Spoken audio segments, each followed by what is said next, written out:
ৰাজপুতৰ মৃত্যু স্বাভাৱিক নাছিল।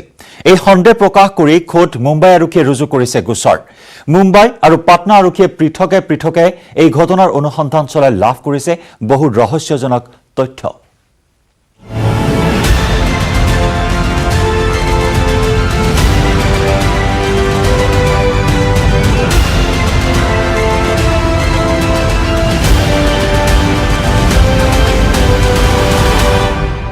বলিউডৰ জনপ্ৰিয় অভিনেতা সুশান্ত সিং ৰাজপুতৰ ৰহস্যজনক মৃত্যুৱে আজিও গৰম কৰি ৰাখিছে মুম্বাই। সমান্তৰালকৈ বলিউড আজি তোলপাৰ হৈ আছে সুশান্ত সিং ৰাজপুতৰ ৰহস্যজনক মৃত্যুক কেন্দ্ৰ কৰি। আৰু সুশান্ত সিং ৰাজপুতৰ এই ৰহস্যজনক মৃত্যুৰ তদন্তকাৰী আৰক্ষীয়ে প্ৰথমবাৰৰ বাবে সংবাদ মাধ্যমৰ সন্মুখত প্ৰকাশ কৰিছে ৰাজপুতৰ মৃত্যু সন্দৰ্ভত কেতবোৰ চাঞ্চল্যকৰ তথ্য। এই মুহূৰ্তত আমি আপোনালোকক জনাম কি চাঞ্চল্যকৰ তথ্য প্ৰকাশ কৰিছে মুম্বাই আৰক্ষীয়ে। মুম্বাই পুলিচ কমিশনাৰ পৰম সিং বীৰে উল্লেখ কৰিছে সংবাদ মাধ্যমৰ সন্মুখত যে মৃত্যুৰ কিছু সময় পূৰ্বে সুশান্ত সিং ৰাজপুতে গুগলত চাৰ্চ কৰিছিল কেইবাটাও বিষয়। তাৰ ভিতৰত আছিল পেইনলেছ ডেথ। আমি জনাইছোঁ আপোনাক পেইনলেছ ডেথ তেওঁ চাৰ্চ কৰিছিল গুগলত। সুশান্ত সিং ৰাজপুতৰ মোবাইল আৰু লেপটপৰ পৰা এইসমূহ তথ্য মুম্বাই আৰক্ষীয়ে উদ্ঘাটন কৰিবলৈ সক্ষম হৈছে। পেইনলেছ ডেথ সমান্তৰালকৈ চিজোফ্ৰেনিয়া আৰু তাৰ লগতে বাইপোলাৰ ডিজৰ্ডাৰ। যিহেতু কোৱা হৈছে সুশান্ত সিং ৰাজপুতে বিগত 6 মাহৰ পৰা মানসিকভাৱে ভাগি পৰিছিল আৰু মনোৰোগ বিশেষজ্ঞৰ তেওঁ পৰামৰ্শ গ্ৰহণ কৰি বিভিন্ন মেডিচিনছ তেওঁ লৈ আছিল। আৰু সেই সন্দৰ্ভত শেহতীয়াকৈ মুম্বাই আৰক্ষীয়ে এইখিনি তথ্য প্ৰকাশ কৰিছে যে পেইনলেছ ডেথ মৃত্যুৰ কিছু সময় পূৰ্বে তেওঁ চাৰ্চ কৰিছিল গুগলত। আৰু এই প্ৰসংগক্ৰমে উল্লেখ কৰিব পাৰি যে সুশান্ত সিং ৰাজপুতে 14 জুনত আত্মহত্যা কৰা বুলি প্ৰকাশ পাইছিল, কিয়নো ৰহস্যজনকভাৱে তেওঁৰ মৃতদেহ উদ্ধাৰ কৰা হৈছিল বান্দাৰ এপাৰ্টমেণ্টৰ পৰা। আৰু সুশান্ত সিং ৰাজপুতৰ মৃত্যুৰ প্ৰায় 5 দিন পূৰ্বে অৰ্থাৎ 9 জুনত তেওঁৰ পূৰ্বৰ মেনেজাৰ দিশাৰ আত্মহত্যা কৰিছিল। গতিকে দিশাৰ আত্মহত্যাৰ লগত সুশান্ত সিং ৰাজপুতৰ নাম সাঙুৰ খাই পৰিব পাৰে নেকি, তাকে লৈ যথেষ্ট আৱেগিক হৈ পৰিছিল সুশান্ত সিং ৰাজপুত। আৰু তাৰ বাবে মৃত্যুৰ কিছু সময় পূৰ্বে নিজৰ নামো তেওঁ চাৰ্চ কৰিছিল গুগলত। কেনেবাকৈ দিশাৰ মৃত্যুৰ লগত সুশান্ত সিং ৰাজপুতৰ নাম সাঙুৰ খাইছে নেকি, এই সন্দৰ্ভতো তেওঁ গুগলত চাৰ্চ কৰা বুলি মুম্বাই আৰক্ষীয়ে আজি প্ৰেছ কনফাৰেন্সত এইখিনি তথ্য সদৰি কৰিছে। আৰু তাৰ সমান্তৰালকৈ সুশান্ত সিং ৰাজপুতৰ ইনভেষ্টিগেশ্যন প্ৰক্ৰিয়া ৰাজনীতিকৰণ কৰা হৈছে নেকি, ইয়াকে লৈ চৰ্চা চলিছে। কিয়নো বিহাৰৰ মুখ্যমন্ত্ৰী নীতিশ কুমাৰে তীব্ৰ প্ৰতিক্ৰিয়া প্ৰকাশ কৰিছে এটা বিষয়ক কেন্দ্ৰ কৰি। বিহাৰ আৰক্ষীয়ে ইতিমধ্যে এফআইআৰ ৰুজু কৰিছে সুশান্ত সিং ৰাজপুতৰ মৃত্যু সন্দৰ্ভত। তেওঁৰ পিতৃয়ে ইতিমধ্যে গোচৰ ৰুজু কৰিছে সুশান্ত সিং ৰাজপুতৰ প্ৰেয়সী ৰিয়া চক্ৰৱৰ্তীৰ বিৰুদ্ধে। সুশান্ত সিং ৰাজপুতৰ একাউণ্টৰ পৰা 15 কোটি টকা হৰলকি কৰা বুলি অভিযোগ উত্থাপন কৰি এফআইআৰ দাখিল কৰা হৈছে। আৰু এই তদন্ত কৰিবলৈ মুম্বাইত উপস্থিত হৈছে বিহাৰৰ এগৰাকী আৰক্ষী অধীক্ষক। আৰু সেই আৰক্ষী অধীক্ষকগৰাকীক বিএমচিয়ে কোৱাৰেণ্টাইন কৰিছে। ইয়াৰ প্ৰতিবাদ কৰিছে বিজেপিয়ে। মুম্বাইত আজি বিএমচিৰ কাৰ্যালয়ত বিজেপিয়ে সাব্যস্ত কৰিছে প্ৰতিবাদ। আৰু তাৰ সমান্তৰালকৈ বলপূৰ্বকভাৱে কোৱাৰেণ্টাইন কৰা বিষয়টোত বিহাৰৰ মুখ্যমন্ত্ৰীগৰাকীয়েও তীব্ৰ প্ৰতিক্ৰিয়া প্ৰকাশ কৰিছে। আৰু শেহতীয়াকৈ মুম্বাই আৰক্ষীৰ এই ইনভেষ্টিগেশ্যনে যিসমূহ তথ্য লাভ কৰিছে সুশান্ত সিং ৰাজপুতৰ তদন্ত প্ৰক্ৰিয়াত এক নতুন গতি প্ৰদান কৰিব বুলি আশা কৰা হৈছে। ইতিমধ্যে মুম্বাই আৰক্ষীয়ে বিভিন্নজনক সোধা পোছা কৰিছে। ছবি নিৰ্মাতা মহেশ ভাট, আদিত্য চোপ্ৰা, সমান্তৰালকৈ সঞ্জয় লীলা ভাঞ্চালী আদি কেইবাগৰাকীও প্ৰখ্যাত চলচ্চিত্ৰ নিৰ্মাতাক সোধা পোছা কৰা হৈছে। আৰু তাৰ সমান্তৰালকৈ সুশান্ত সিং ৰাজপুতৰ সমগ্ৰ দেশজুৰি থকা অনুৰাগীসকলে দাবী কৰিছে যে অতি শীঘ্ৰে ন্যায় লাভ কৰক সুশান্ত সিং ৰাজপুতে।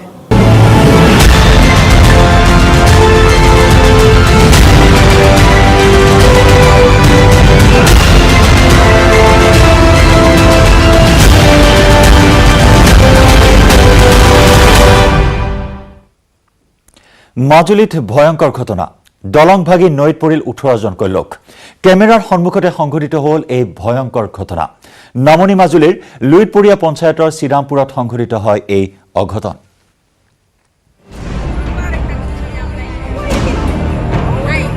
গৈছিল উদ্ধাৰ কৰিবলৈ,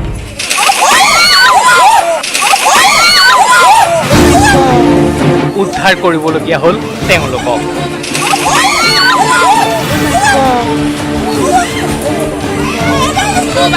দেখিলে ভয় লগা দৃশ্য।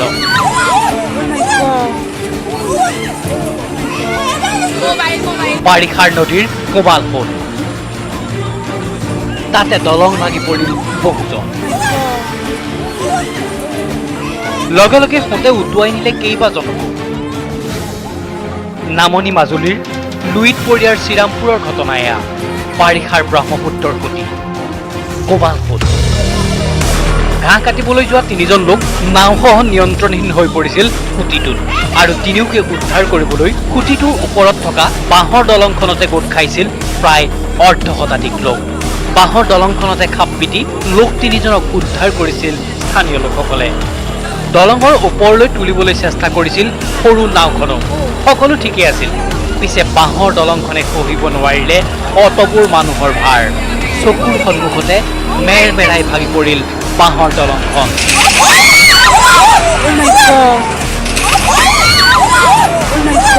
তলৰ কোবাল সোঁতত পৰিল 18জনকৈ লোক কোবাল সোঁতে উটুৱাই নিলে বহু দূৰলৈ কিন্তু নদীৰে সহাৱস্থান কৰা লোক এইসকল সেয়ে কোবাল সোঁততো মৰণপণ যুঁজ দি ৰক্ষা পৰিল আটাইকেইজন ব্ৰহ্মপুত্ৰৰ সোঁতত সন্দিহান হৈ পৰা 3জন লোকৰ উদ্ধাৰ অভিযান আবদ্ধ কৰিব খোজা কেমেৰাত বন্দী হৈ ৰ'ল দলং ভগাৰ ভয় লগা দৃশ্য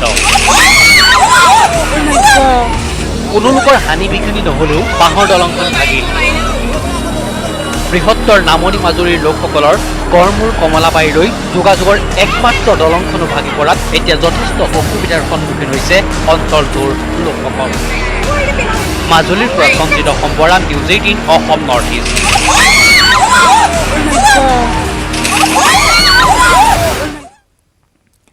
টিয়ক সমষ্টিৰ বানাক্ৰান্তৰ কাষত মৰিয়নিৰ বিধায়ক ৰূপজ্যোতি কুৰ্মী বানাক্ৰান্তক বান সাহায্য আগবঢ়াই ক্ষোভ প্ৰকাশ কৰিলে চৰকাৰৰ বিৰুদ্ধে বিধায়ক ৰূপজ্যোতি কুৰ্মীৰ পিঠিত চাউলৰ বস্তা খেলাও টানিলে মৰিয়নিৰ বিধায়কগৰাকীয়ে বানাক্ৰান্তৰ মাজত নিজে বিলালে সাহায্য সামগ্ৰী এয়া টিয়কৰ বানাক্ৰান্তৰ মাজত মৰিয়নিৰ বিধায়ক ৰূপজ্যোতি কুৰ্মী আজি 10-12 দিনে টিয়কৰ চিন্তামণিকৰ অঞ্চলৰ প্ৰায় 400টা পৰিয়াল পানীৰ মাজত কিন্তু মৰিয়নিৰ বিধায়কগৰাকীৰ অভিযোগ এই লোকসকলে পৰ্যাপ্ত পৰিমাণে পোৱা নাই চৰকাৰী বান সাহায্য সেয়ে মৰিয়নিৰ বিধায়কগৰাকীয়ে নিজে আগভাগ লৈ মৰিয়নি NSUI ব্লক কংগ্ৰেছ মজদুৰ কংগ্ৰেছৰ সহযোগত বানাক্ৰান্তৰ মাজত বিলালে খাদ্য আৰু প্ৰয়োজনীয় সা সামগ্ৰী মৰিয়নি সমষ্টিৰ যুৱ কংগ্ৰেছ কমিটি NSUI মজদুৰ কংগ্ৰেছ আৰু পূবজোৱাত ব্লক কংগ্ৰেছ সকলোৱে সহায় কৰিছিল মৰিয়নিবাসী ৰাইজে সহযোগিতা কৰিছিলে যি পাৰিছিলোঁ চাউল দাইল পিঁয়াজ আলু চিৰা গুড় মুড়ি কাপোৰ চেণ্ডেল নেপকিন বিস্কুট বিভিন্ন ধৰণৰ সামগ্ৰী আনিছিলোঁ কিঞ্চিত সকলো ৰাইজৰ আগতে নমস্কাৰ জনাই কৈছোঁ আমি যি পাৰিছোঁ আনিছোঁ আপোনালোকক সহায় কৰিবলৈ বিধায়ক ৰূপজ্যোতি কুৰ্মীক কাষতে পাই আনন্দতে এজলুকা আশীৰ্বাদো দিলে বয়োজ্যেষ্ঠ বানাক্ৰান্তই তেখেতৰ ভৱিষ্যত উজ্জ্বল কামনা কৰি ভাগি ভগৱন্তৰ চৰণাবিদান বিজয় হওক হৰি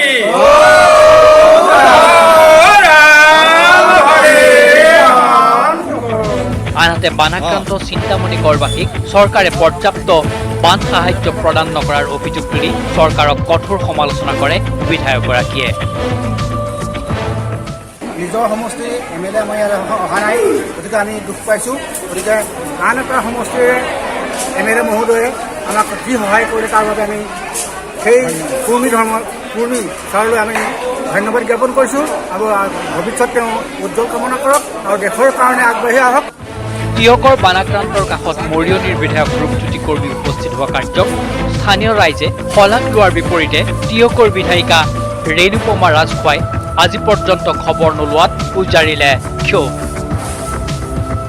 আজি শুনা পাইছোঁ মই আহিম বুলি বা আমাৰ এনেকৈ আগমনটো লৈ চৰকাৰে ইতিমধ্যে বা জিলা প্ৰশাসনে এতিয়া দ্বিতীয়বাৰৰ বাবে আজি এই 15-14 দিনৰ ব্যৱধানত আজি দিবলৈ ওলাইছে বৰ্তমান চৰকাৰখনৰ তৰফৰ পৰা আজি যেনে এই চিন্তামণিগড় এই অঞ্চলৰ প্ৰায় 400তকৈ অধিক লোকে সাহায্য পাব লাগিছিলে নোপোৱাত কিন্তু দুখ প্ৰকাশ কৰিছোঁ মৰিয়নিৰ পৰা Jyotiprasad Gogoi report news 18 Assam north east নৰূপেৰে জিলিকিছে মাজুলী প্ৰথমবাৰৰ বাবে মাজুলীত আৰম্ভ হৈছে 2-লেনযুক্ত পথ নিৰ্মাণৰ কাম মাজুলী জিলা সদৰ গড়মূৰৰ পৰা জেংৰাইলৈ 71 কোটি 20 লাখ টকা ব্যয়েৰে চলিছে এই পথছোৱাৰ নিৰ্মাণ কাৰ্য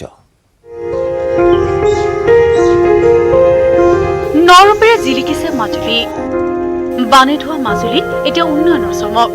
দেখাত এখন সত্ৰ, কিন্তু এইখন সত্ৰ নহয়, এইখন মাজুলী থানা। সত্ৰ নগৰে মাজুলীত সত্ৰৰ আৰ্হিৰে নিৰ্মাণ কৰা হৈছে মাজুলী থানা। যিখন থানা আমাৰ মাজুলীবাসীৰ কাৰণে উৎসৰ্গা কৰিলে, সেইখন থানা 1923 চনতে প্ৰতিষ্ঠিত।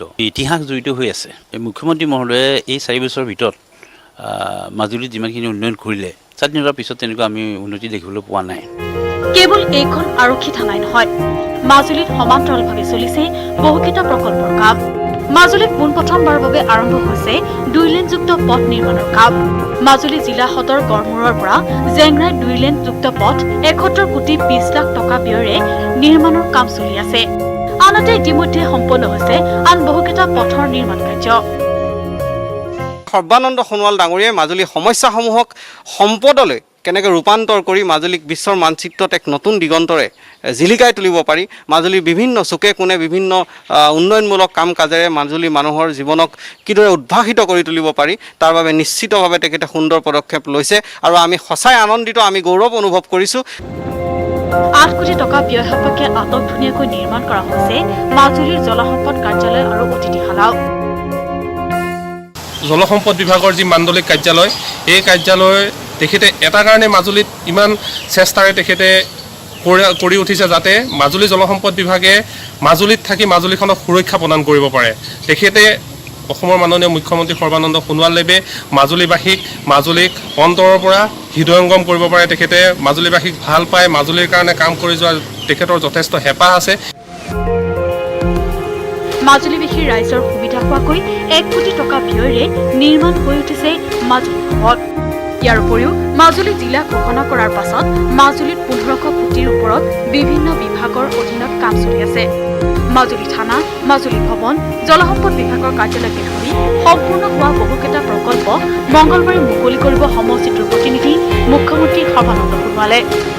মাজুলীৰ পৰা Sanjit Sambara, news 18 Assam north east.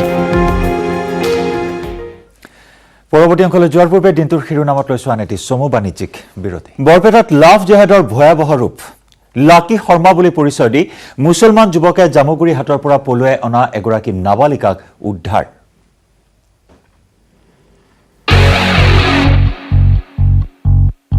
আচল নাম জাহিদুল কাজী,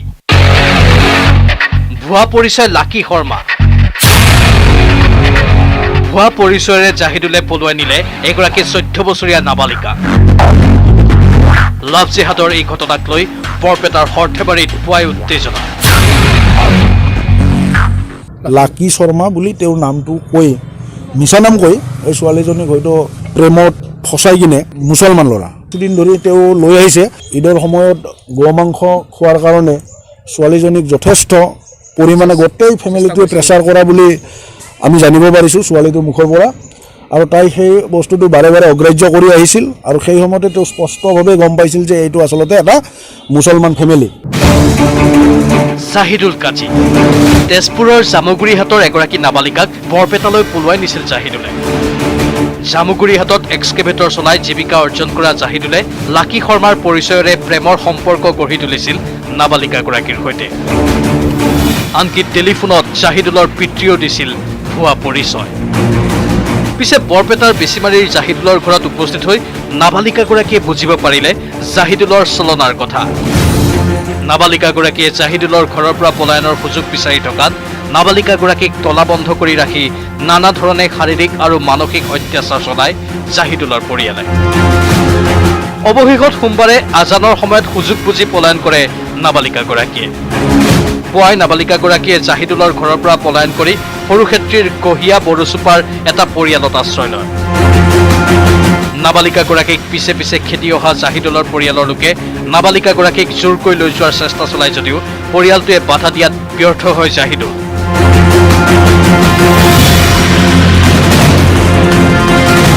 সিহঁতে আৰু ছোৱালীক নিবা খোজে, এই কি ছোৱালী বোলে নাযায়, নিবা খুজি আছে। মই বোলে মোৰ ঘৰত আশ্ৰয় লৈছে, বিপদটো খেদি আহিছা, তো মই কেতিয়াও বাহিৰ কৰি নিদিওঁ। ল'ৰাটো কৈছে কি মোক শৰ্মা বুলি কৈ তেখেতৰ লগত মিলাপ যে আজিৰ যুগত সেই জেগাতে কাম কৰিছিল। মিছা কথা কৈ লৈ আহিছে বুলি ছোৱালীটো মোক আমাক কৈছে। ঘটনা পোহৰলৈ অহা জাহিদুল কাজীৰ বিৰুদ্ধে এজাহাৰ দাখিল কৰে হিন্দু যুৱ ছাত্ৰ পৰিষদৰ বৰপেটা জিলা সমিতিয়ে। জাহিদুল কাজী নামৰ 2 নং বেছিমাৰীৰ মুছলমান ল'ৰা এজনে আমাৰ হিন্দু ছোৱালী জামুগুৰিৰ পৰা লৈ আহি আজি বহুদিন ধৰি তেওঁলোকৰ ঘৰত আবদ্ধ কৰি ৰাখিছিলে। বৰ্তমানো ছোৱালীজনী সৰ্থেবাৰী থানাৰ ওচৰত আছে। ইয়াতে অনুৰোধ জনাইছোঁ সকলো হিন্দু সমাজকে, হিন্দু মানুহখিনিক অনুৰোধ জনাইছোঁ যাতে আমাৰ এনেকুৱা ভয়ানক দিনক দিনে আমাৰ ভয়ানক যিটো সমস্যা হৈ গৈছে তাৰ বাবে প্ৰত্যেকে মাৰ বান্ধি ওলাই আহিব লাগে। কেমেৰা পাৰ্চন অন্ন তালুকদাৰৰ সৈতে Niranjan Das, news 18 Assam north east. আজিৰে পৰা পুনৰ 100% কৰ্মচাৰীৰে আৰম্ভ কাৰ্যালয়ৰ কাম কাজ। চৰকাৰী বেচৰকাৰী কাৰ্যালয়ত 100% কৰ্মচাৰীৰ উপস্থিতিত অনুমতি প্ৰদান। অৱশ্যে কাৰ্যালয়সমূহত ৰাখিব লাগিব সামাজিক ব্যৱধান। প্ৰতিগৰাকী কৰ্মচাৰীয়ে পৰিধান কৰিব লাগিব মাস্ক, মানিব লাগিব COVID-19ৰ সকলো প্ৰটকল।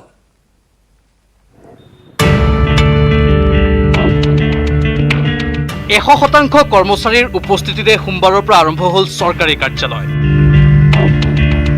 জনতা ভৱনতো পুৱাৰে পৰা আহিল কৰ্মচাৰী। বাহিৰত হাত ধুইহে জনতা ভৱনত প্ৰৱেশ কৰিলে কৰ্মচাৰীসকলে। মহামাৰী কৰোনা চলি থকাৰ মাজতেই এই কৰ্মচাৰীসকলেও এতিয়াৰে পৰা আৰম্ভ কৰিছে কাম কাজ। এটা অফিচ খুলিছে, ৰেগুলাৰ 100% অফিচটো কৰিব লাগে। হ'ব লাগিব। মাস্ক পিন্ধি তাৰপিছত হাত চাত চেনিটাইজাৰ ইউজ কৰি তেনেকৈ কাম চলি থাকিব লাগিব। আৰু কাম আমাৰ কিছুমান থাকেই কৰিব লাগে, কামবিলাক কৰি আছোঁ আৰু সদায় আহি আছোঁ। মই সদায় আহি আছোঁ। আমি চেনিটাইজাৰটোতো লগত ৰাখোৱেই, ছ'চিয়েল ডিষ্টেঞ্চিংটো মেইনটেইন কৰিব লাগিব, মাস্ক পিন্ধাটোতো বাধ্যতামূলক কৰিছে। গোটেইখিনি বন্ধ হৈ থকাটো চলিউশ্যন নহয়। এতিয়া কৰোণাৰ লগতে চলিবলৈ শিকিব লাগিব আৰু কৰোণাৰ লগতে কামটো আগবঢ়াই নিব লাগিব। জনতা ভৱনৰ কৰ্মচাৰীসকলৰ যাতায়াতৰ বাবে প্ৰদান কৰা হৈছে ASTCৰ বাছ। কিন্তু চিটি বাছ নচলাৰ বাবে একাংশ কৰ্মচাৰীৰ হৈছে অসুবিধা। অফিচ 100% এটেণ্ড হ'বলৈ দিছে, কিন্তু চিটি বাছ নিদিয়াৰ কাৰণে আমাৰ এমপ্লয়ীবিলাকৰ দিগদাৰী হৈছে। গাড়ীৰ কাৰণে য'ত 10 টকাৰ ভাড়া এতিয়া 30 টকা ভৰিব লগা হৈছে। সকলো কৰ্মচাৰীৰ ব্যক্তিগত বাহন নাই, গতিকে ASTCখিনি হ'লেও চলিবলৈ দিব লাগিছিল কৰ্মচাৰীখিনি অফিচলৈ অহাৰ সুবিধাৰ অৰ্থে। এতিয়া যিখিনি কৰ্মচাৰী আহিছে বহুত কষ্ট মষ্ট কৰি আহিছে, য'ত 10 টকা ভাড়া তাত 30 টকা। এই সন্দৰ্ভত প্ৰতিক্ৰিয়া ব্যক্ত কৰি স্বাস্থ্যমন্ত্ৰী হিমন্ত বিশ্ব শৰ্মাই বিভাগীয় বিষয়াসকলক এই বিষয়ে বিবেচনা কৰিবলৈ আহ্বান জনায়। লাহে লাহে ঠিক হৈ যাব। এক্সট্ৰা অৰ্ডিনাৰী টাইমত সকলো বস্তুৱে অলপ কথা বতৰা পাতি এটা ছিষ্টেম ডেইলি ইম্প্ৰুভ কৰি চলিব লাগে। কাৰণ যিহেতু বাছ চলা নাই, যাৰ নিজৰ গাড়ী মটৰ নাই, তেওঁলোকৰ অহাতটো কিছু কষ্ট হ'ব। গতিকে সেই কথাবিলাক তেওঁলোকৰ ওপৰৱালা বিষয়াসকলে নিশ্চয় চাব। ইটোৰ পিছত সিটো বিভাগত বিষয়া কৰ্মচাৰী কৰোণা আক্ৰান্ত হোৱাৰ পিছতেই অতি কম কৰ্মচাৰীৰে চলি আছিল জনতা ভৱনৰ কাম কাজ। এতিয়াৰে পৰা 100% কৰ্মচাৰীৰ যোগদানে পুনৰ নতুন গতি দিব জনতা ভৱনক। কেমেৰা পাৰ্চন নিতুল কৃষ্ণৰ সহযোগত Kunchan Kalita, news 18 Assam north east. প্ৰায় 4 মাহৰ অন্তত পুনৰ খুলিছে মন্দিৰ দেৱালয়ৰ দুৱাৰ। লগে লগে মন্দিৰত জ্বলিছে হোমৰ জুই। মন্দিৰৰ হোমৰ জুইক সাক্ষী কৰি নতুন জীৱনৰ পাতনি মেলিলে দম্পতীয়ে। আকৌ মন্দিৰত হোমৰ জুই জ্বলিছে। মন্দিৰত হোম পুৰি সংসাৰ পাতিছে দৰা কইনাই। প্ৰায় 4 মাহৰ অন্তত আকৌ খুলিছে মন্দিৰ দেৱালয়ৰ দুৱাৰ। লকডাউনৰ আনলকৰ অন্তত শক্তিপীঠ শ্ৰী শ্ৰী মা কল্যাণী দেৱালয়ত সম্পন্ন হয় প্ৰথমখন বিবাহ। কৰোনা ভাইৰাছৰ সংক্ৰমণ ৰোধৰ বাবে চৰকাৰে ঘোষণা কৰা লকডাউনৰ আনলকৰ সময়ছোৱাত প্ৰায় 4 মাহ ধৰি বন্ধ হৈ আছিল ৰাজ্যৰ ধৰ্মীয় অনুষ্ঠান তথা মঠ মন্দিৰ, নামঘৰ, মছজিদ, গীৰ্জাঘৰ।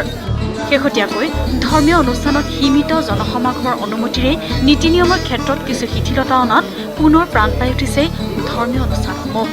তাৰ সুবাদতে মঠ মন্দিৰলৈ আহিছে 2-1 ভক্তপ্ৰাণ। পূজা অৰ্চনাৰ বাবে ভক্তৰ আগমন ঘটাৰ সময়তে দেৱালয়খনত দেওবাৰে সম্পন্ন হ'ল এখন বিবাহ অনুষ্ঠান। চৰকাৰী নিৰ্দেশনা মানি চলি সামাজিক দূৰত্ব বজাই ৰাখি সকলোৱে মুখত মাস্ক পৰিধান কৰাৰ লগতে দৰা কইনাৰ লগত 6জনকৈ বৰযাত্ৰী লৈ সুকলমে সম্পন্ন হয় বিবাহ কাৰ্য। গহপুৰৰ পৰা Palash Phukan, news 18 Assam north east. নিৰ্মম পৰিৱেশ মদনাচল পাহাৰত অৱস্থিত কেদাৰ মন্দিৰ প্ৰাংগণত। মহামাৰী কৰোনাৰ বাবে এইবেলি ম্লান পৰিল বলবমৰ আনন্দ। ইফালে ভক্তসকলে অনুষ্টুপীয়াকৈ হলে ব্ৰতী হৈছে শিৱৰ পূজা অৰ্চনাত। তীৰ্থনগৰী হাজোৰ মদনাচল পাহাৰৰ শিখৰত অৱস্থিত ঐতিহাসিক কেদাৰ মন্দিৰ। দেৱাদিদেৱ মহাদেৱক পূজা অৰ্চনা কৰাৰ উদ্দেশ্যৰে তীৰ্থনগৰীৰ অন্যতম এখন তীৰ্থস্থানলৈ আগমন ঘটে দেশৰ বিভিন্ন প্ৰান্তৰ ভক্তৰ। বিশেষকৈ শাওণ মাহত বলবম উপলক্ষে প্ৰতিটো সোমবাৰে হয় ভক্তৰ দীঘলীয়া শাৰী। কিন্তু ৰাজ্যৰ সাম্প্ৰতিক পৰিস্থিতিৰ বাবে এইবাৰ নিৰ্মম পৰিৱেশে বিৰাজ কৰিছে মদনাচল পাহাৰত অৱস্থিত কেদাৰ মন্দিৰ প্ৰাংগণত। শাওণ মাহৰ সোমবাৰে প্ৰত্যেক বছৰে আহোঁ, এইবাৰো আহিছে মানুহ কম, সেইকাৰণে মনটো বেয়া যদিও আৰু ভগৱানকতো ভাবিবই লাগিব, সেইকাৰণে ইয়াত আহিছোঁ। আৰু वशिष्ठ से अपना जल लेके बाबा के चरणों में अर्पित करने आए हैं और बाबा से यही गुहार लगाने आए हैं कि बाबा इस महामारी की चेन को आप ही तोड़ो और हमारा ये जल स्वीकार करो।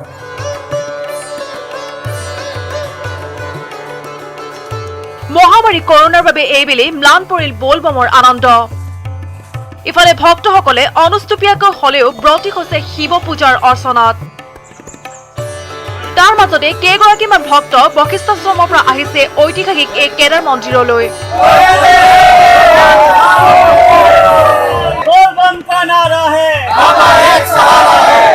আনহাতে হাজোৰ কেদাৰ মন্দিৰৰ পুৰোহিতসকলেও সোমবাৰৰ দিনা সমাজৰ পৰা মহামাৰী কৰোনাৰ ভয়াৱহতা অন্ত পৰাৰ বাবে পূজা অৰ্চনা কৰাৰ লগতে কৰোনাত আক্ৰান্ত হৈ চিকিৎসাধীন হৈ থকা লোকসকলৰ আশু আৰোগ্য কামনাৰে দেৱাদিদেৱক জনাই প্ৰাৰ্থনা।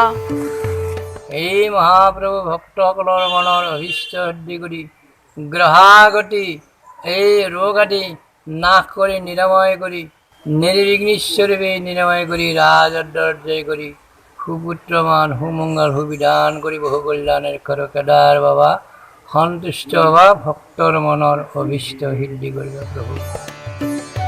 হাজোৰ পৰা Dhiraj Das, news 18 Assam north east. অযোধ্যাৰ ৰাম মন্দিৰৰ ভূমি পূজনলৈ মাজত মাথো এটা দিন।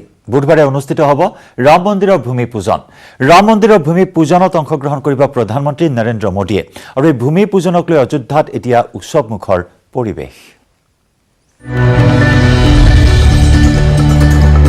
বুধবাৰে অযোধ্যাত অনুষ্ঠিত হ'ব ৰাম মন্দিৰৰ ভূমি পূজন।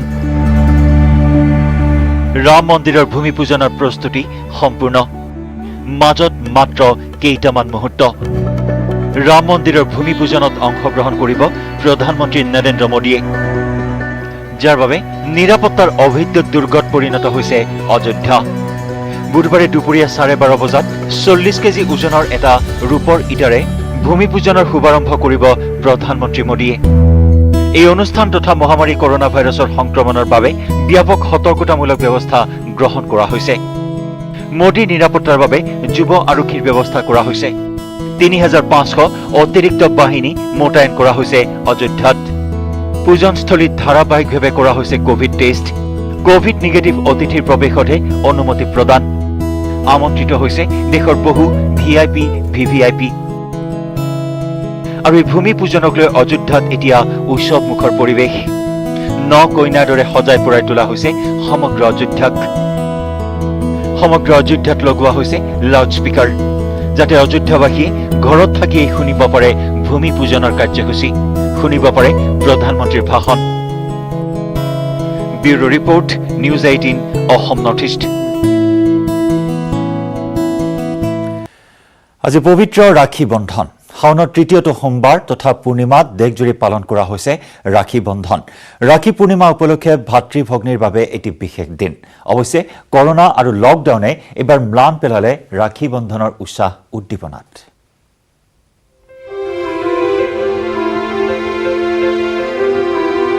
আজি পবিত্ৰ ৰাখী পূৰ্ণিমা।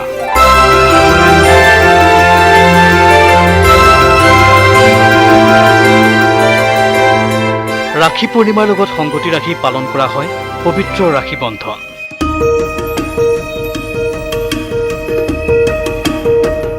ভাতৃ-ভগ্নীৰ মাজত মৰম ভালপোৱা আৰু পাৰস্পৰিক শ্ৰদ্ধা সন্মানৰ প্ৰতীক এই ৰাখী বন্ধন। প্ৰতিগৰাকী ভগ্নীয়ে ভাতৃৰ হাতত একোডাল ৰাখী পিন্ধাই ভাতৃৰ কুশল কামনা কৰে। বিনিময়ত ভাতৃয়েও ভগ্নীৰ আজীৱন সহায় আৰু নিৰাপত্তাৰ প্ৰতিশ্ৰুতি প্ৰদান কৰে।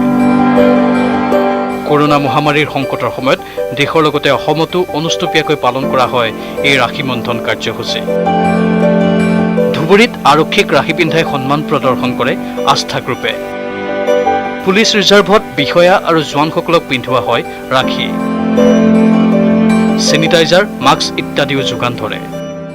यहाँ के जो हमारे लोकल सिविल सोसाइटी के एनजीओ ने इनिशिएटिव लिया और ये रक्षाबंधन ऑर्गेनाइज कराया पुलिस के लिए, तो इसका दो मैसेज है। एक, acknowledging that police is giving the security, इस बात को एक्नॉलेज करना कि वो हमारे सेफ्टी सिक्योरिटी देना। दूसरा कि ये उनकी फीलिंग को रीइंफोर्स करना पुलिस वालों के लिए कि हम पे ये एडेड रिस्पॉन्सिबिलिटी रहती है कि we provide the safety and security and ensure that for the society. तो इसके लिए इनफैक्ट बहुत गर्व भी महसूस हो रहा है इस प्रोग्राम को ऑर्गेनाइज जब हुआ, और बहुत ही हम्बल भी महसूस हो रहा है कि somebody bothered to come and tie this राखी।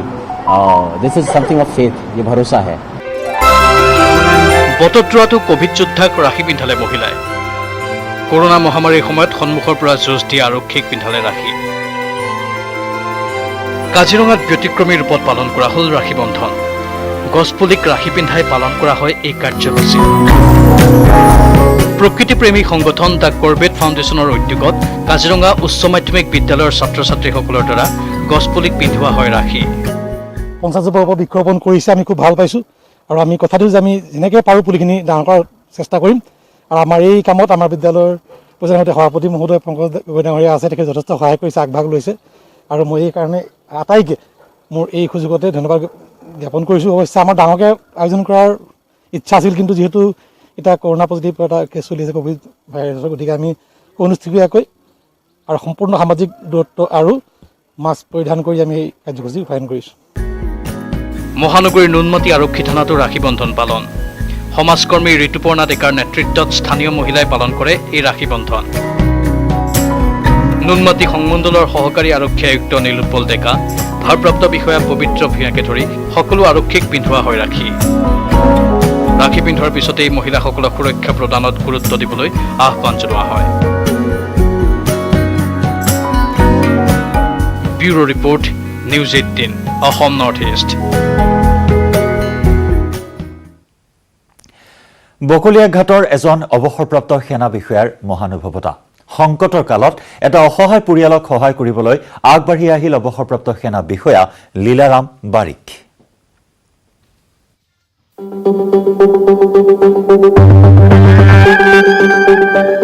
এজন অৱসৰপ্ৰাপ্ত সেনা বিষয়াৰ পদন্নতা। অসহায় পৰিয়ালক আগবঢ়ালে ভেটি মাটিত নগদ 2 লাখ টকাৰ সাহায্য। এইগৰাকী অৱসৰপ্ৰাপ্ত সেনা বিষয়াৰ নাম লীলাৰাম বাৰিক। বকলীয়া ঘাটৰ 2 নং উদালিগাঁও নিবাসী লীলাৰাম বাৰিকে দায়িত্ব ল'লে এটি শতভোগীয়া পৰিয়ালৰ পোহপালৰ। 31 জুলাইৰ কাল সন্ধিয়া দুটি নিষ্পাপ কণমানিৰ সৈতে পত্নীক চিৰদিনৰ বাবে নিথৰুৱা কৰি চিৰদিনৰ বাবে গুচি গৈছিল পৰিয়ালটোৰ একমাত্ৰ উপাৰ্জনকাৰী বিশ্ব দাস। বিদ্যুৎপৃষ্ট হৈ শোকাবহভাৱে মৃত্যু ঘটিছিল ব্যক্তিজনৰ। মহানুভৱতাৰ অনন্য নিদৰ্শন দাঙি ধৰি সেনা বিষয়া লীলাৰাম বাৰিকে থিয় দিলে এই অসহায় পৰিয়ালৰ কাষত। প্ৰাৰম্ভিক অৱস্থাত পৰিয়ালটোৰ সকাম নিকামৰ সমুদায় ব্যয়ৰ দায়িত্ব প্ৰাক্তন সেনা বিষয়াজনে মূৰ পাতি লোৱাৰ লগতে বকলীয়া ঘাটৰ এই অসহায় পৰিয়ালটোক অনতি বিলম্বে গ্ৰামাঞ্চলৰ যিকোনো ঠাইত একঠা ভেটি মাটি 2টা কিস্তিত নগদ 2 লাখ টকাৰ উপৰিও পিতৃহাৰা কণমানি দুটাৰ অধ্যয়নৰ ক্ষেত্ৰত সহায় হোৱাকৈ পাৰ্যমানে প্ৰতিমাহে নগদ 2000 টকাকৈ প্ৰদান কৰাৰ প্ৰতিশ্ৰুতি দিছে। মাহে 1 তাৰিখে মই 2000 টকা তোমালোকক চলিবলৈ দিম, আৰু ল'ৰা ছোৱালীকেইটাৰ স্কুলৰ খৰচা তোমাৰ শাৰী চাৰি কি লাগে দিম। আৰু প্ৰথমতে আহিলে মই মাটি একঠা দিম বুলি কৈছোঁ, 2 লাখ টকা দিম, আৰু এই পইচাটো মই 2 কিস্তিত দিম। মৃত্যুৰ পূৰ্বে বিগত মাত্ৰ এটা বছৰ ধৰি বিশ্বই সেনা বিষয়াজনৰ মাটিত আদি চুক্তিত খেতি-বাতি কৰাৰ লগতে বিষয়াজনৰ 2 নং উদালি গাঁৱৰ পাম হাউচটো চোৱা চিতা কৰিছিল। সেইদিনা বাৰীৰ কাম কৰি থাকোঁতে দুৰ্ভাগ্যজনকভাৱে বিদ্যুৎপৃষ্ট হৈ অকাল মৃত্যুক সাৱটি লয় বিশ্বই। নিজৰ পুত্ৰৰ দৰে জ্ঞান কৰা বিশ্বদচৰণীয় অকাল মৃত্যুত এতিয়া ভাগি পৰিছে বকলিয়াঘাটৰ এইগৰাকী অৱসৰপ্ৰাপ্ত সেনা বিষয়া। আমাকতো একো চলিবলৈ ৰাস্তা নাই, এতিয়া সিহঁতে যদি সহায় কৰে তেতিয়া চলিব পাৰিম। সিহঁতে মাটি দিব কৈছে 1 কটা, 2 লাখ টকা দিব কৈছে, আৰু 2000কে মাহত দিব। হাওৰাঘাটৰ পৰা গৌতম সূত্ৰধৰ, নিউজ 18 অসম নৰ্থ ইষ্ট।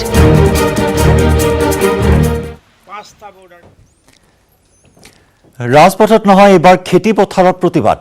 চৰকাৰৰ বিৰুদ্ধে ক্ষোভ উজাৰি শাওনৰ পথাৰ উত্তাল কৰিলে কৃষক ৰাইজে। কিন্তু ক'ত আৰু কিয় ঘটিল এই প্ৰতিবাদ? এই প্ৰতিবেদন আগবঢ়াই আজি দিনটোৰ শিৰোনামৰ পৰা বিদায় লৈছো। নমস্কাৰ।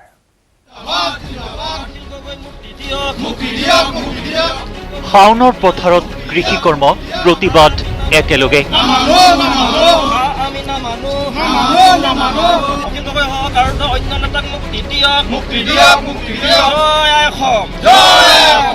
কাম আমি নামানো, অখিল গগৈক মুক্তি দিয়ক।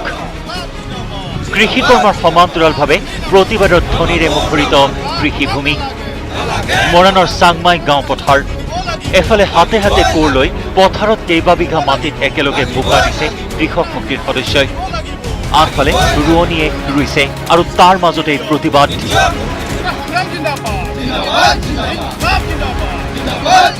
আজি অসম চৰকাৰ তথা কেন্দ্ৰীয় চৰকাৰক আমি সকীয়াই দিবলৈ বিচাৰিছোঁ। অখিল গগৈক বিনা চৰ্তে মুক্তি দিব লাগিব আৰু আমি নামানো। এই খেতি পথাৰৰ পৰা আমি স্পষ্টভাৱে চৰকাৰক আমি সকীয়াই দিবলৈ বিচাৰিছোঁ। অখিল গগৈক মুক্তি দিব লাগিব, অন্যথা আমি এই পথাৰৰ পৰা আমাক ৰাজপথলৈ নিবলৈ আমাক বাধ্য যাতে নকৰায়।